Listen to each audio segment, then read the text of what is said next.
Joining us once again for the interview is Senator Kamala Harris. She's a Democrat of California. Senator Harris, thank you for sticking with us. I really appreciate it. Happy to be here. I have two last things to ask you about. The first is that you have just been given a seat on the Judiciary Committee, which is a big deal. There's a lot of controversy right now as to how that committee is doing, specifically when it comes to investigating the Russia scandal. Your home state colleague, Dianne Feinstein, unilaterally releasing a transcript of a witness before the committee. The committee chairman, Senator Grassley, going ahead without the committee, making his own criminal referral to the Justice Department associated with this scandal. Watching the work of that committee, which has this incredibly important remit, it kind of feels like the wheels are coming off. Just as an observer, that's how it seems to me. Now that you are joining this committee, can you tell us whether you think they are doing a good job investigating the Russia scandal and how you plan to approach it?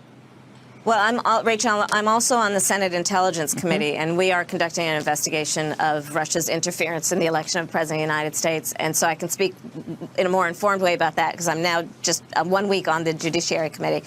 But I will say, you mentioned Senator Feinstein. I really applaud her courage. As you probably know, she took a lot of heat for what she did, but she is a tough, strong public servant who made, I think, the right decision, which is to bring transparency to a process that otherwise has been opaque. And to that extent, her work as ranking member of the Judiciary Committee, I think, was good work. And the bottom line is that we need to go where the facts take us. We need to get to the end of this. And we have got to make sure that Bob Mueller stays in place and that his authority is not interfered with and not impaired in any way, shape, or form. Bob Mueller is doing, I think, an outstanding job of being a professional and pursuing the facts. And I know they will lead him to wherever they should. And so that's how I feel about it overall. But, you know, let's also remember that, Rachel, I think it's important to bifurcate the issue in some ways, in that there is what happened, and we have to get to the bottom of it and find out what happened in terms of the past, and in particular around the election in 2016. But we also need to figure out what's going on currently and also look at all of this evidence with a mind to what's going to happen in the future. And by that, I mean also understanding that we're not out of the clear in terms of 2018 election cycle. I don't believe we are. I think that Russia and probably other adversarial countries taking Russia's cue are going to do again what they have already done. And so we have to be vigilant in figuring out what happened also so we can prevent this going forward, and in particular around the 2018 election cycle. You mentioned protecting Robert Mueller and making sure that he's allowed to do his work. I wonder if there have been bipartisan conversations among senators about sort of having a go bag, being ready to go, having a plan in case the president makes some sort of dramatic action to try to end the Mueller investigation through any of the means he might try to do that. Are those conversations happening in terms of how you would respond? And if those are happening, are they bipartisan? I have been engaged in bipartisan conversations around a mutual agreement about the integrity of Bob Mueller and his investigation. And, you know, I can't speculate, and most of us don't want to speculate about the possibility of anyone firing Bob Mueller. But if that happens, I think there will be severe consequence. And certainly I will be calling for severe consequence. I said I only have two questions for you. I lied. Okay. A lot of people. There's another one. I'm sorry. A lot of people are talking about you running for president in 2020, and I bet that's annoying for you to be asked about it constantly. So sorry. If you are going to think about it, when is the right time to start thinking about it and talking to people about whether that's a good idea? And I'm being totally honest and direct with you, Rachel. Right now, I am completely focused on what's in front of me. And back to the beginning of our conversation, DACA.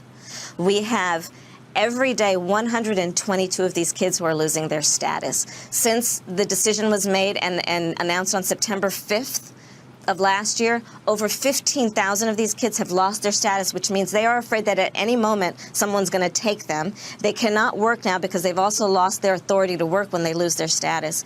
And we've got to pay attention to this. We have a deadline coming up of January 19th, which is just days from now. And as far as I'm concerned, everyone should be focused on that, because a day in the life of these kids is a really long time. And focusing on what's out there instead of what's real, an urgent matter in front of us today, I think is I'll speak for myself, it would be a fool's errand. That is a good answer to that question. California Senator Kamala Harris. Thank you. Really appreciate your time tonight. Thank you very much. Thank you for all your work. Thank you. Thanks. All right, much more ahead tonight, including, the reason I complimented her on that answer is because everybody in politics who gets asked, who's in a position, who's lucky enough and fortunate enough and has done their job well enough to be in a position where they're constantly getting asked about 2020, there is a skill to answering that question without talking about 2020, without talking about the presidential election, and bringing it back to talk about something that you are trying to get done right now is the right way to do that. Whatever it is that you are working on as a politician in any part of our system, if you know you're going to ask that question, turning it around to what you're working on right now, that's you should all do that, all you guys. I'm just saying. All right, we'll be right back. Stay with us. Rachel is the host, as you know, of the Emmy Award-winning Rachel Maddow Show on MSNBC and author of the New York Times bestseller, Drift, The Unmooring of American Military Power. Upon debuting in September 2008, the Rachel Maddow Show received instant acclaim. The Washington Post named it one of the top shows of the decade and named Rachel Breakout Star of 2008. I'm trying to embarrass her. The Los Angeles Times named her to the best television of 2008, and Politico named her one of the top 10 political newcomers of 2008. Since her debut, as you know, Rachel has enjoyed a meteoric rise to the top and has won a slew of awards, too many to name here today. We're thrilled to have her here.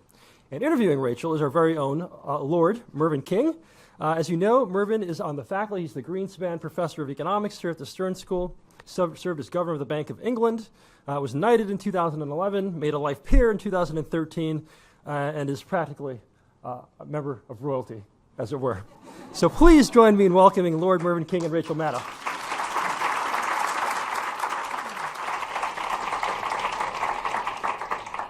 Thank you, Peter. Hello, everyone. This is a new series of events that we're going to hold, and the first choice of everyone at Stern for the first guest in this series was indeed Rachel Maddow. So a warm welcome to Rachel.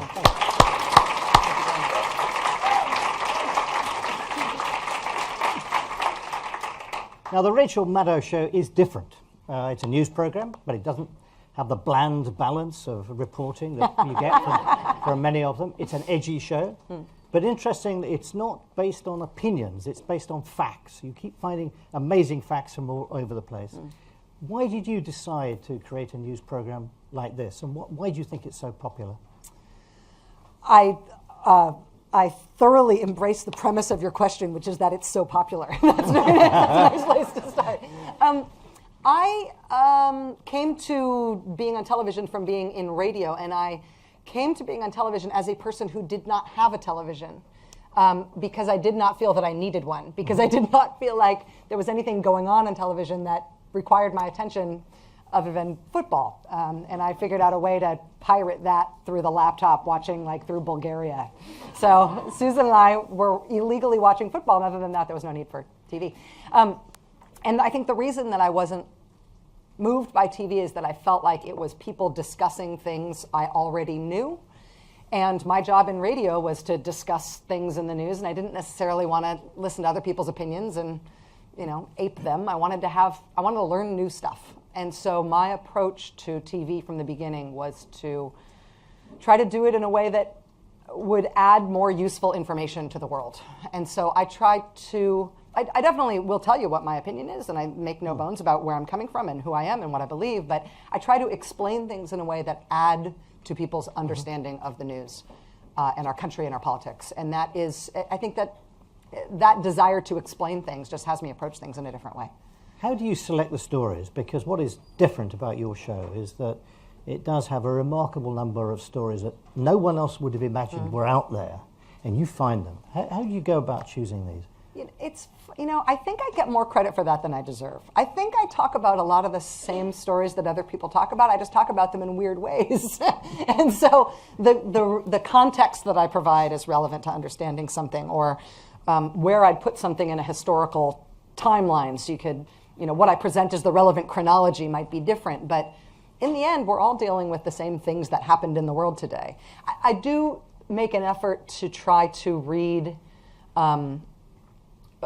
broadly.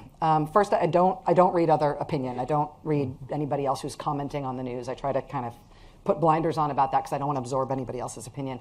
But then in terms of assessing the universe of news on a given day, my staff, we all read a note that is sort of a digest produced by a senior producer of what's going on in the world. And then other people have beats, which are mostly regional. And so, and some of them are issue specific, but some of them are regional. And so I think the only thing we do differently in terms of finding other news is that we try to pay attention to, the Birmingham News in Alabama, or the Deseret News in Utah, or some of the print press in major European countries. Or, I think we do try to read more broadly, but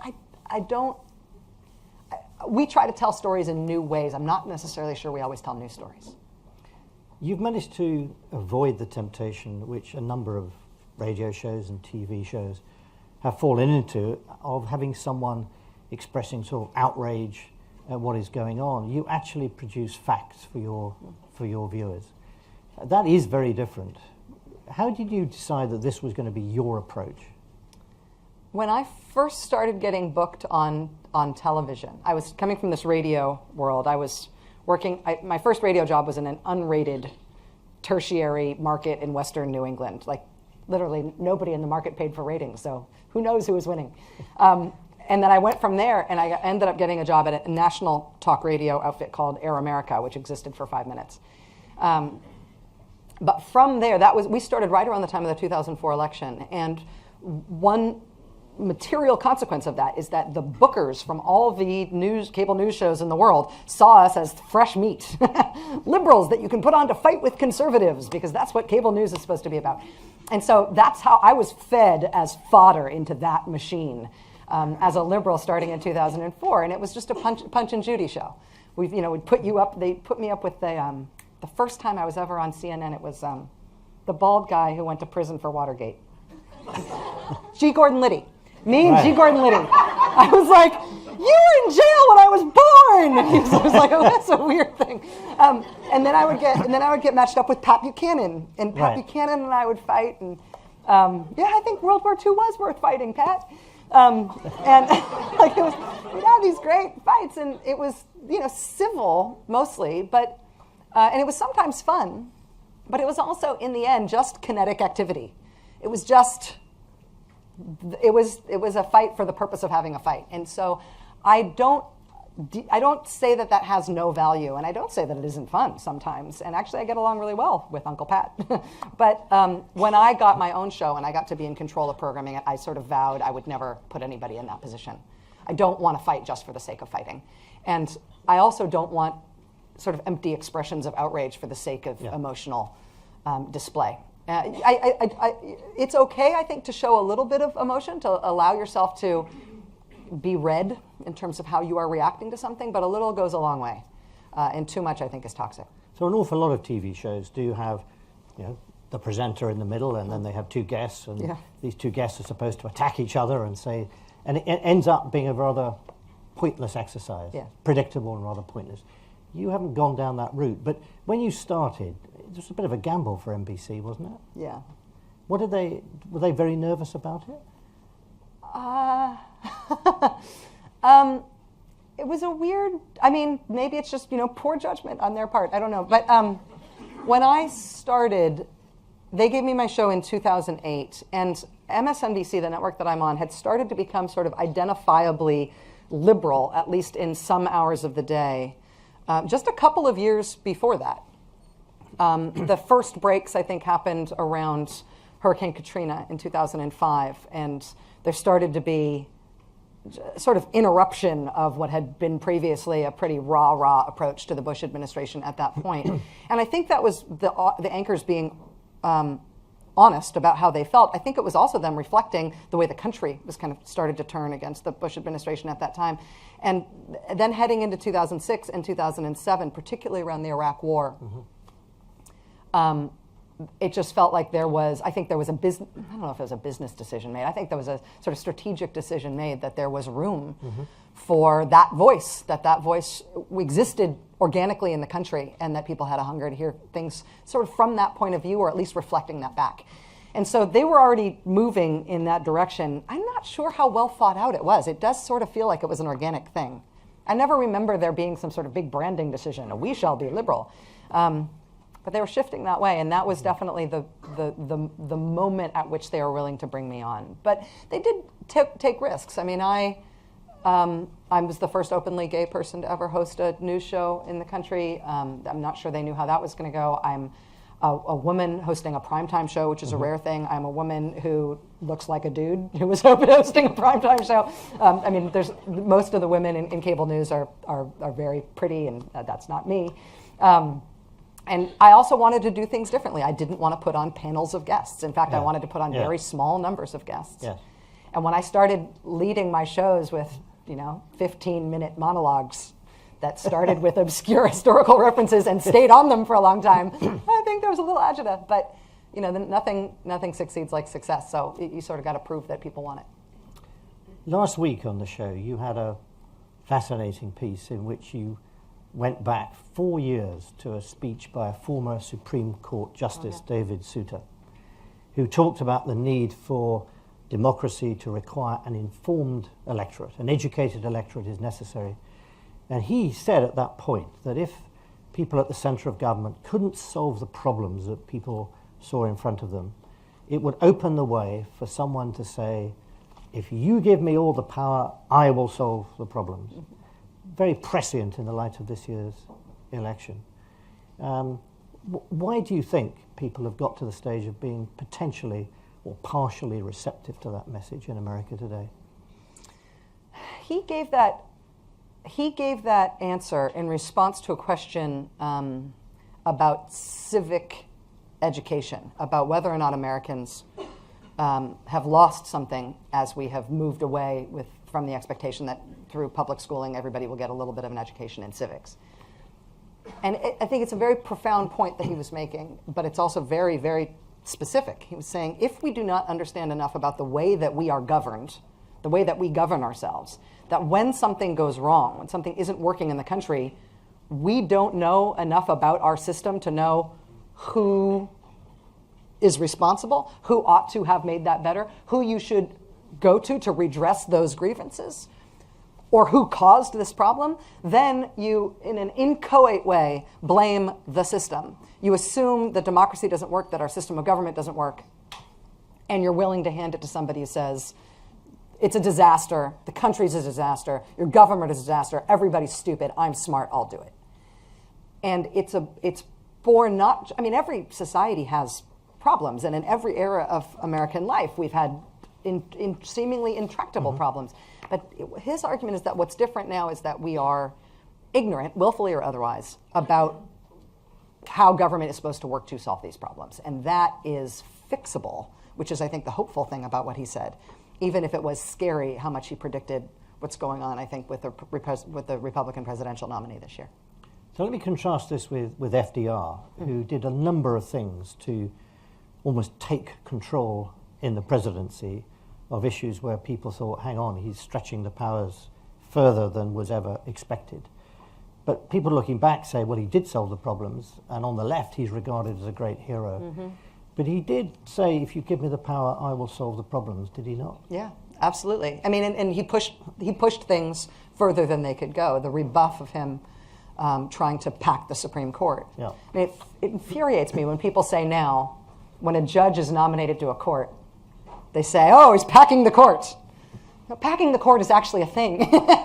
Like, packing the court means changing the number of seats on a court so that you can, the way that FDR tried to do, with some of the things that he tried to do in terms of government intrusion into the business sector.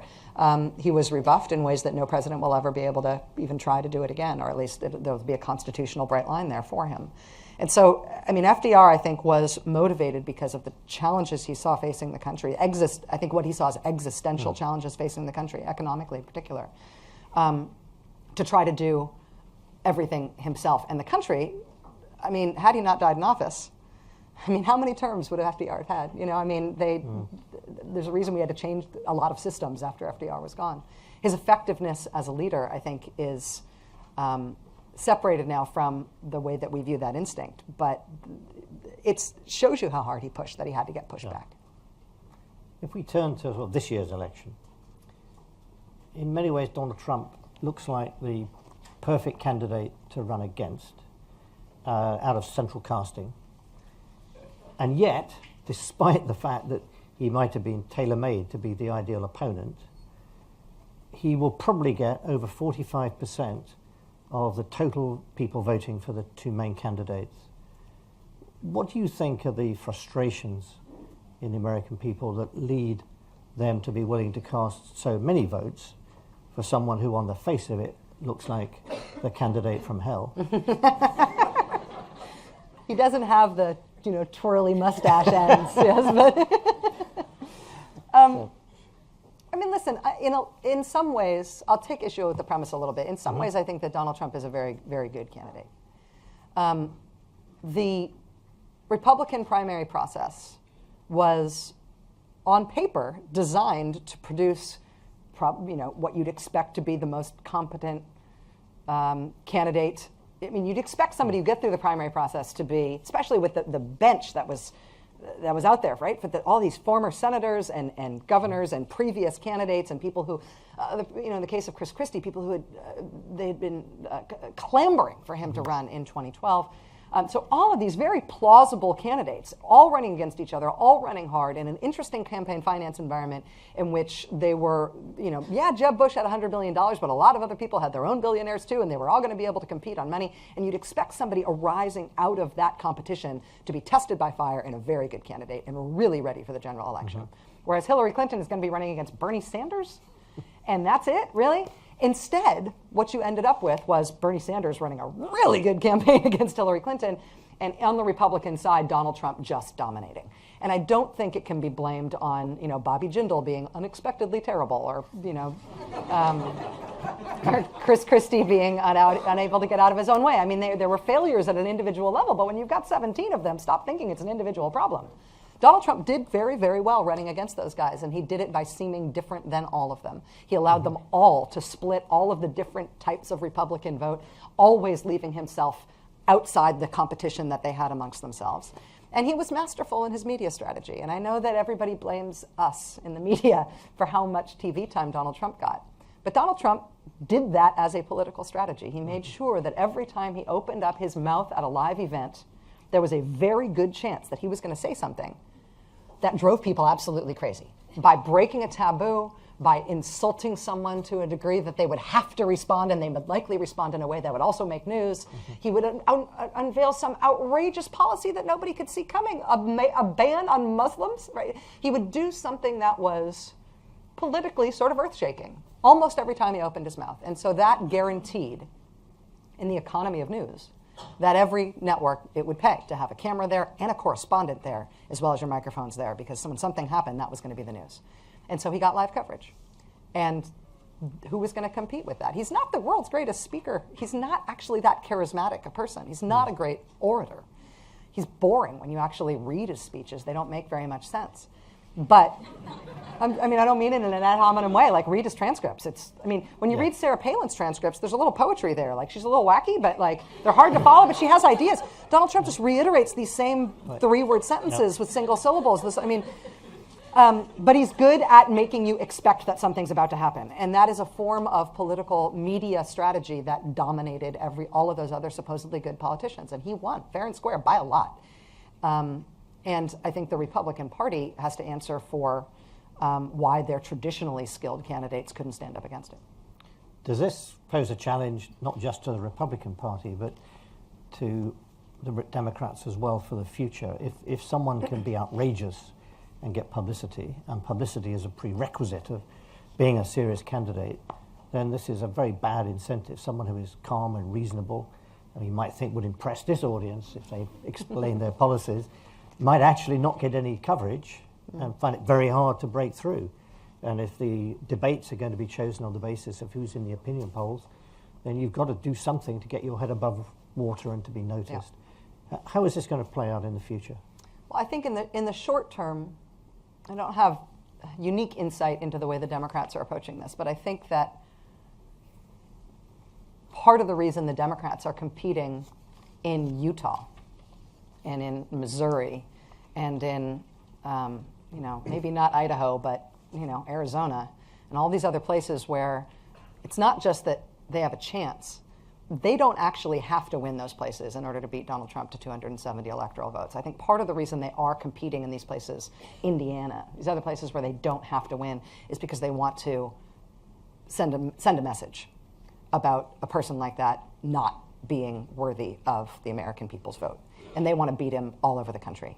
They want to maximize the number of states that she wins. They want to, I mean, I don't know that it's this personal, but I think they want to humiliate him, because I think they want to send sort of civics message that's not the path to success. That may be a path to celebrity, and it may be a path toward tactical advantage, but the American people will reject you in the end, and in a big way. And so there's a very interesting sort of tactical decisions happening within the Democratic Party. A lot of people in the Democratic Party are saying, stop campaigning in Utah. Yeah, it'd be hilarious if you won Utah, but it doesn't matter. You're still going to win the presidency. Instead, spend that money so that you can get more Senate candidates or House candidates from upstate New York and from, rural Indiana and from other places where you might otherwise, spend that on state legislatures or governors. It's a very interesting thing, but I think part of it is this concern about what we leave the country as the lesson of Trumpism. And I think there's a lot of worry from historically minded Democrats that the lesson right now might look like Goldwater 64. I mean, the lesson that I think people in mainstream political analysis take from Beltway 64 is that, yeah, Barry Goldwater got shellacked, but actually he won. It just took him 16 years to win the vote. It took him until 1980 when Ronald Reagan ran on the same platform with a shinier cast on it to actually win, and that became his supposed extremism became mainstream Republican politics. I think Democrats are very concerned that Trumpism might become mainstream Republican politics, just with a shinier cast when you get somebody who's more palatable to run on it again in 4 years or 8 years or 12 or 16. So how you get rid of Trumpism, I think, is as much a concern for the Democrats as it is for the Republicans. There's a possibility that Trump might win, in which case this conversation is very different. B, there's the question of whether there will be some sort of schismatic impulse within the Republican Party when this is done, because they'll see Trump voters as unincorporable to the next entity that calls itself Republican. So you haven't said anything so far about the idea that Trump voters may be the people who feel they've been left behind by the prosperity created by globalization, and that they look at people in Washington, perhaps they don't really understand what they're seeing, but they see a group of people in the US who've done phenomenally well in the last 20 years, and these people attract a lot of publicity, and they haven't done so well, and they feel left behind, and they feel their children have been left even further behind.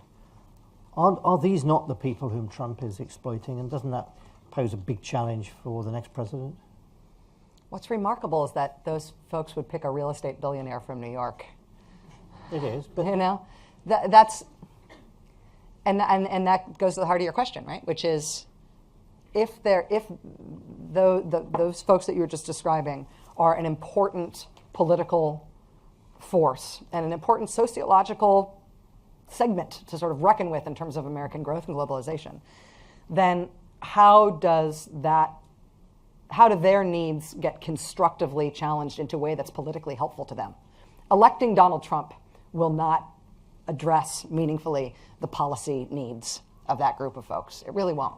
He's tapped into it, and he's made, I am your voice, I alone can fix it. He's told people that he's speaking for them. There's nothing that he's planning on doing as president if he were elected that would address any of those concerns. Really, like renegotiating NAFTA at this point is not going to help.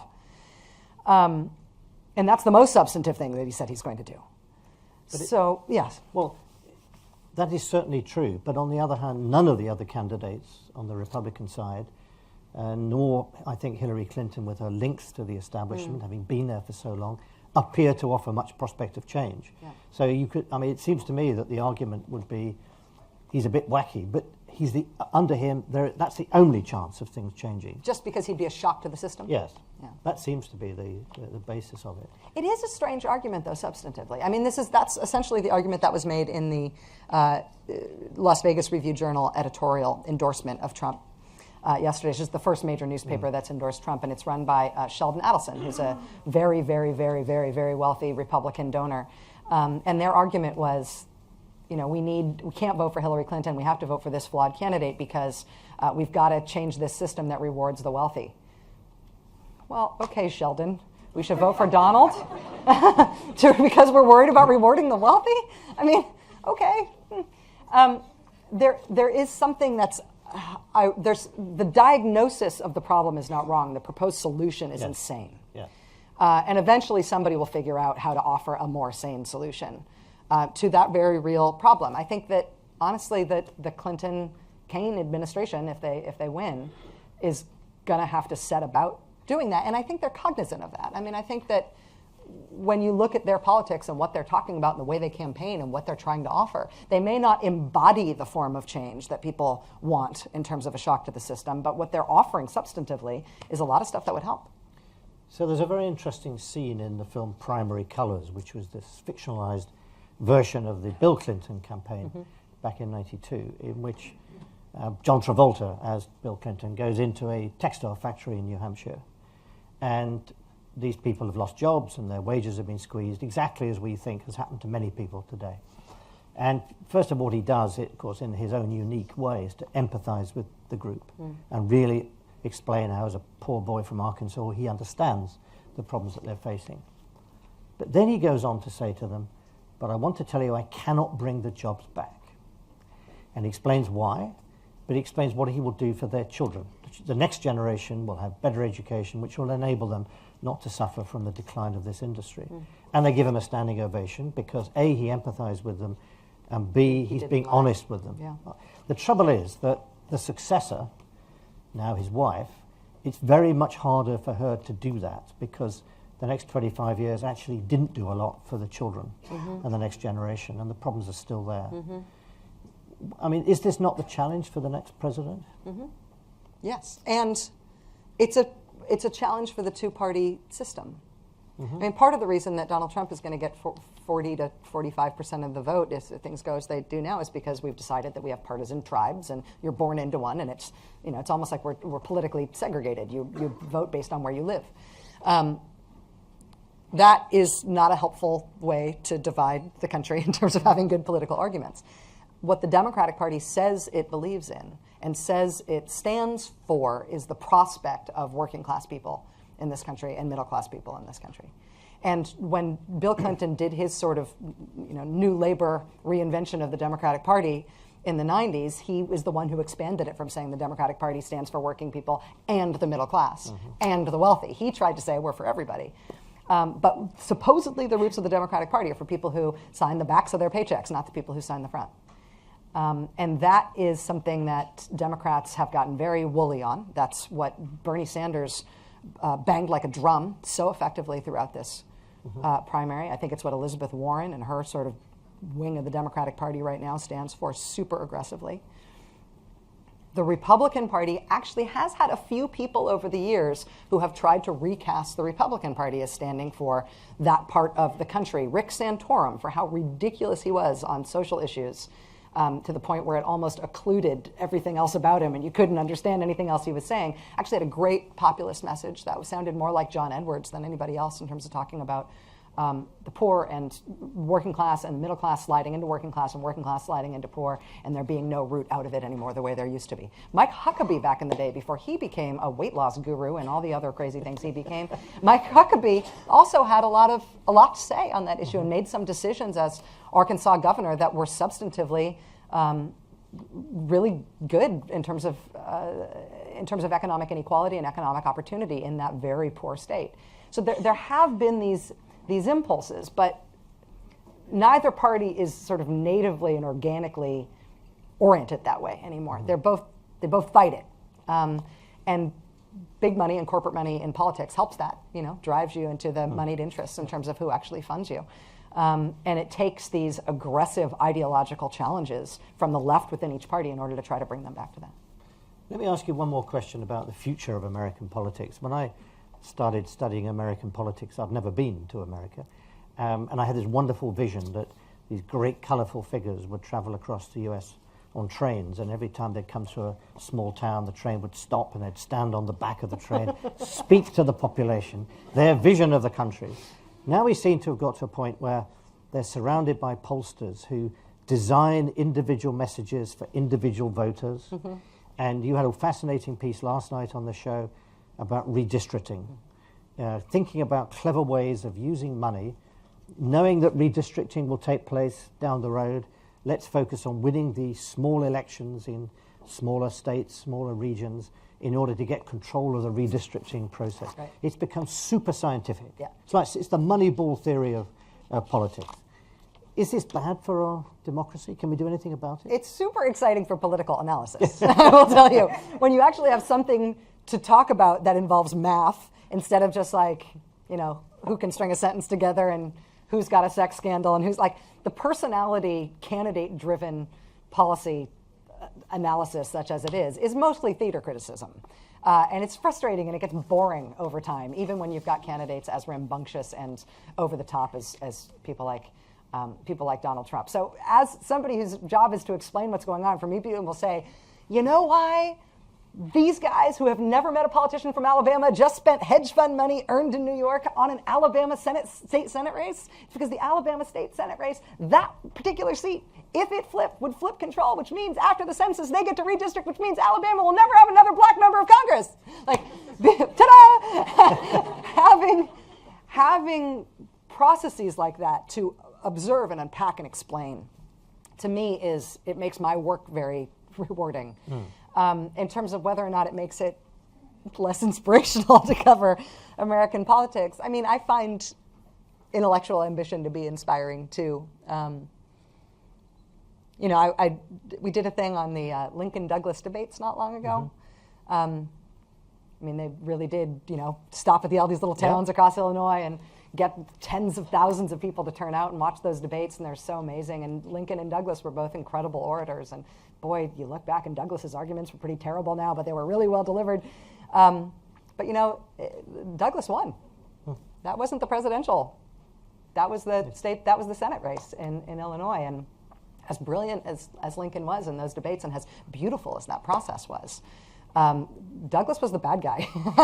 And Douglas won, and ultimately he won that battle, but Lincoln won the argument, and that's how paved his path to the presidency years later. And so I do still think there's romance and there's drama and there's character, but it has to be on a deliberate, planned path in some ways too, and I find that exciting as well. Now, in a minute, I want to open the questions to those of you in the audience to put a question to Rachel, but I got one more question I must ask you about. Today, you're a famous television news presenter, come top of the rankings. Everyone talks about your show, but that didn't start like that. You had to work jolly hard to get into it. How did it all come about? And when you were at college, what were your ambitions and aspirations? First of all, thank you. That's very nice of you to say it that way. I would not recommend my path as a model. When I was in college, I grew up in the San Francisco Bay Area. I was born in 1973, and then I went to college when I was 17, so I went to college in 1990. And I came out as gay when I was a teenager, and in 1989, 1990 in the San Francisco Bay Area, that was the burning cauldron of the AIDS crisis.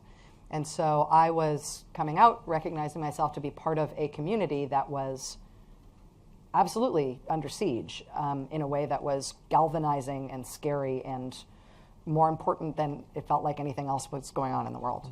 And so I went to college, but my heart was not in it. My heart was really in the AIDS activist movement because I felt like my community was fighting for its life. And I wanted to be doing that. And so I sort of started doing AIDS activism when I was 16 and 17, did that all through college, got out of college as fast as I could because I wanted to move to San Francisco and be part of ACT UP. And I did. I was never the world's most successful activist, but that was really what I felt like was the most important thing. I actually chose my major based on two things. One is I wanted to be able to win arguments, the kinds of arguments that I had been making as an activist with people who had more expertise than me in those fields. And so I did a major in public policy with an emphasis in statistics and a focus on health policy. And then I did an honors program, which is essentially a minor in philosophy, because I wanted to get better at making good arguments. And I took 35 units of statistics, and I wanted to get better at what I was already doing. I essentially approached college as a vocational technical opportunity. And I don't know if that was the right thing to do. I think if I went back now, I'd just do history. But I worked in activism. I ended up getting a scholarship and doing a PhD that was based on the type of activism that I had been doing. And I really thought that was going to be my life. And because of the kid that I was and the place and the time I grew up in, I never, ever thought about getting old or planning ahead or having a career because I was in an environment where that wasn't my cohort's experience. And so I did not plan ahead. But ultimately, I ended up taking odd jobs while I was trying to finish my dissertation. And one of the very odd jobs that I took, it was one of, I think, 4 jobs I had at the time, was being the sidekick on a radio show, like a morning zoo radio show. I had to wear an inflatable calculator suit. Come on down, win tickets, I'll stand in the median. And it turns out I really enjoyed it. And I did that for exactly a year, from 1999 to 2000. From 2000 to 2001. And then I stopped doing that and went back to Oxford to do my orals, to get my PhD. And a week after I did my orals, 9/11 happened. And I had been off the air for 6 months at that point. And I had this, and I thought that was my 1 year in radio, and that was the only broadcasting I'd ever do. And when 9/11 happened, I had the same, I wasn't in New York, I was in Massachusetts. I had the same helpless feeling and desire to, give blood or do whatever we could do that we all had. And I realized one thing that I could do is get on the radio and give information. All the music radio stations stopped playing music and started just doing news and talk and letting people, get information and explain what was going on. And I just volunteered to come back in on the radio for no pay and said, put me on weekend shifts. I'd like to help.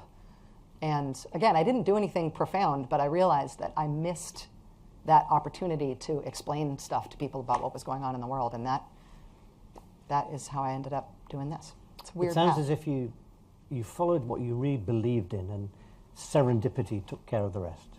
I tried to do what I was good at and that I felt like needed to be done. Right. And I took opportunities when they came up. Wonderful. Now, who would like to ask the first question? We've got microphones here on the side. There's a question here.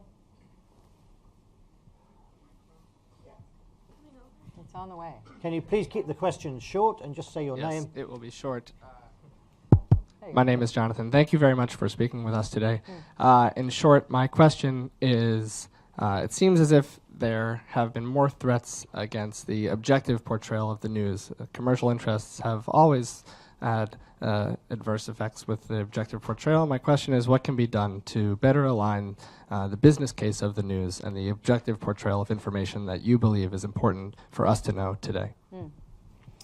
It's a very good question. I'm not an expert on the business side of news, and that's sort of on purpose. I made a deal when I got my first contract in TV that I said I would, I was delighted to have the chance, but I said I will only take the job on the chance that I have total editorial control. So you can never, for business reasons or any other reason, tell me to cover something or not to cover something or how to cover it. I need control.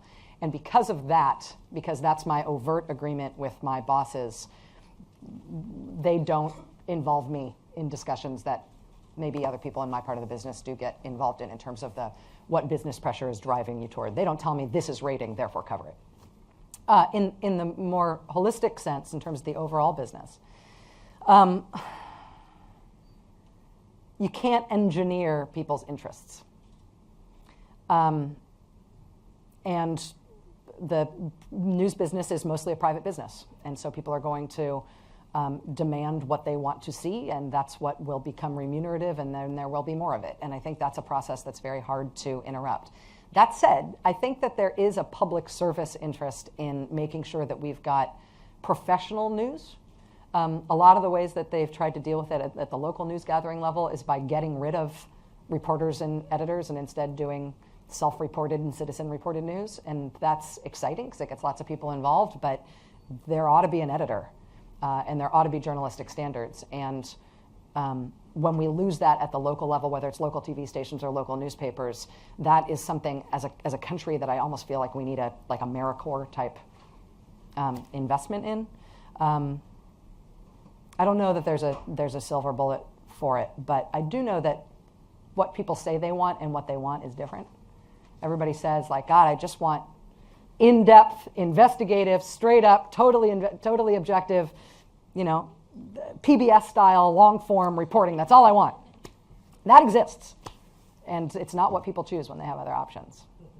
Let's get a question from this side of the room. There's one here in the middle. You, sir? Yep.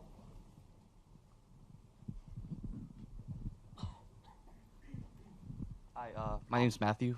With the emergence of online streaming services such as Netflix or Amazon Prime, how you see cable news or news in general adapting to this change. That is again, I'm not an expert on the business side of things, but that is a heart attack in a bottle for everybody who works on the third floor of 30 Rockefeller Center.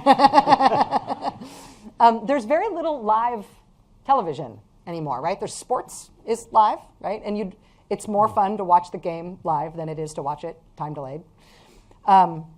News is live, sort of. There are certain shows on some of our competing networks that are run every night hours after they're taped, which I find amazing, but that's true. And it's expensive to produce news. So there is this idea that there should be like Bill Maher style programming.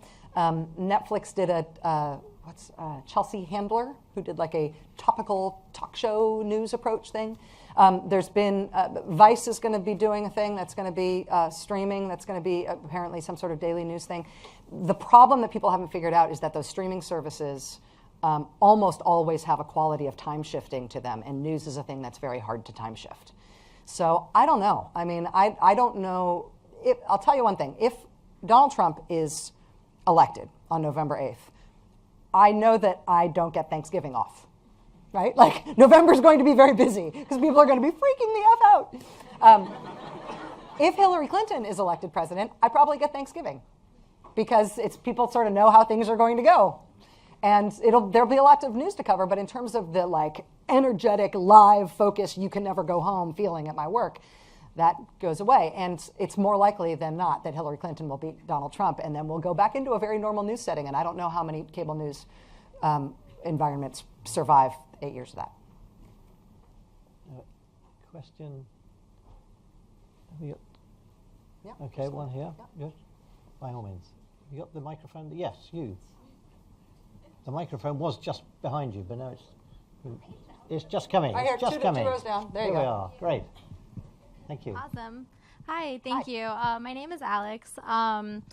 Guess my question for you is a little bit more personal about your experience. I'm curious, as a woman who does not look, as you mentioned, like a lot of the women in your industry, or as a woman who, quote, looks like a dude, have you run into any issues with that, like not presenting the way that other women in your industry present? Or how has that experience been? And how did you make the decision to continue like looking like yourself in your industry? The first paid TV job I ever had in cable news was on a show that was hosted by Tucker Carlson. It was late night. It wasn't like 11 o'clock. It was really late. And Tucker's show on MSNBC was the last show on that network that ever had a wardrobe line item in the budget. They stopped doing that eventually. But he had and Tucker Carlson, the one thing that he was famous for forever was that he's a very natty dresser, right? He always wore a suit and a bow tie. He doesn't wear the bow tie anymore. That was kind of the one thing he was known for. But he had this line item in his budget. He didn't need wardrobe. They kept the line item in the budget because they were so scared that they hired me. And they had the last wardrobe person in all of MSNBC, like, take me on as a project to try to make me look approachable to be on television. And it was such a disaster. It was really sad. She's trying to do her best, but she'd bring in like these jackets with like tufted shoulder pads, and they were like sort of in like floral upholstery fabric and stuff. And I'd be like, it was just a disaster. And I've definitely looked bad on TV a lot. But eventually, by the time I had my own show in 2008, I kind of figured out, like, all right, what I need to do is I need to kind of look the same every day. Like, I don't look like the other women on cable news. That's fine. I'm not trying to compete. Like, you're not going to hurt my feelings if you tell me that I'm not pretty. I'm not trying to be pretty.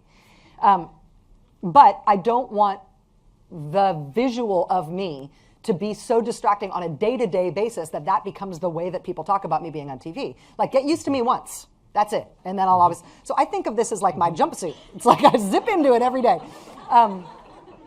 And actually, it got worse better for me, worse. At some point in the primary season this year, I decided, you know what? I've been doing this radical thing where I've been going between gray and black in terms of my outfits and stuff. I'm just going to stick with black.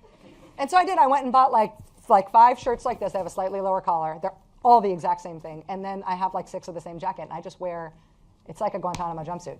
So I just wear the same thing every day. And my whole mantra about it has been that I don't want you to be paying so much attention to how weird I look that you can't focus on what's coming out of my mouth. And so I want to look the way I want to look, but I'm just picking one, and that's it. And so one of the other thing that happens on cable is that for a lot of women, it's kind of like a fashion show. They keep the wardrobe line items. They wear designer outfits. They have somebody dress them. That's part of what their preparation for their show is like. I just don't want that.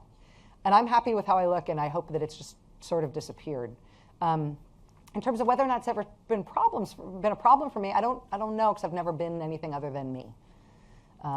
Isn't that a key? Don't you think that so many politicians and maybe people on television who try to be something other than they are fail?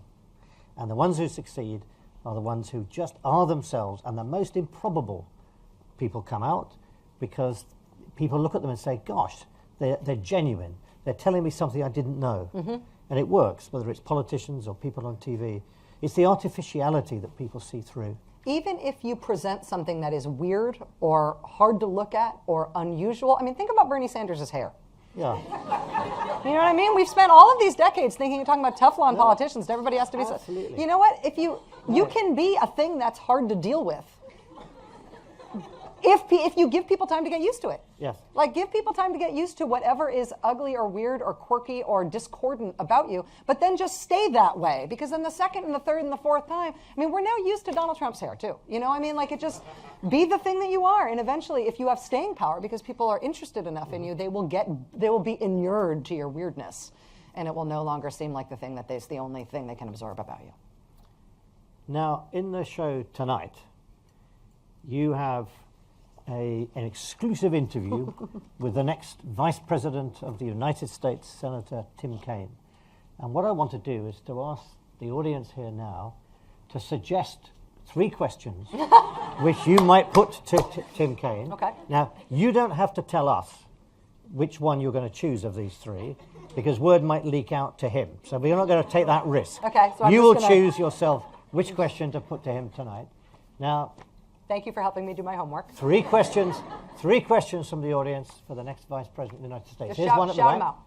Short questions. Name's Sean McNulty. My question for him would be, if you could make one systematic change to the American democracy, what would that systematic change be?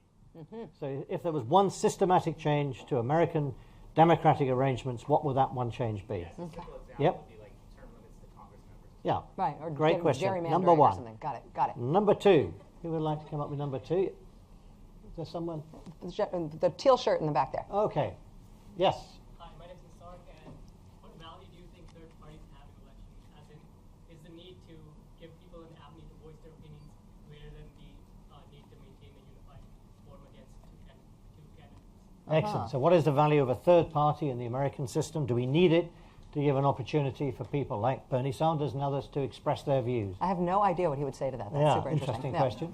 Third question, one here. Oh, sorry. Yes. I was just going to ask, how many harmonicas does he have on him at the moment? Okay. That could be a bonus question at the end. Exactly. And show me your harmonica, sir. The gentleman behind. My name is Frank Rachopi. Often the vice presidential candidate is picked because they complement maybe something that the presidential candidate doesn't have. So what will he compliment her on with the vast amount of experience that she has? Other than the harmonica.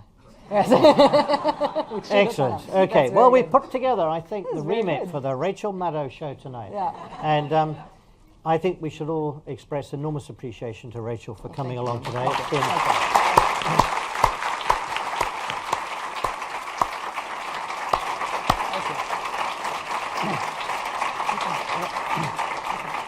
Now we have, in the typical Stern tradition, we have a gift for Rachel, which is in complete inverse proportion to the excitement and the enjoyment of her contribution today.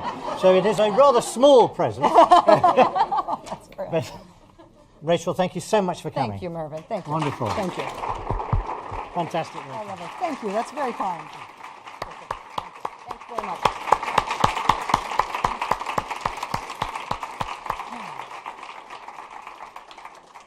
Thank you all.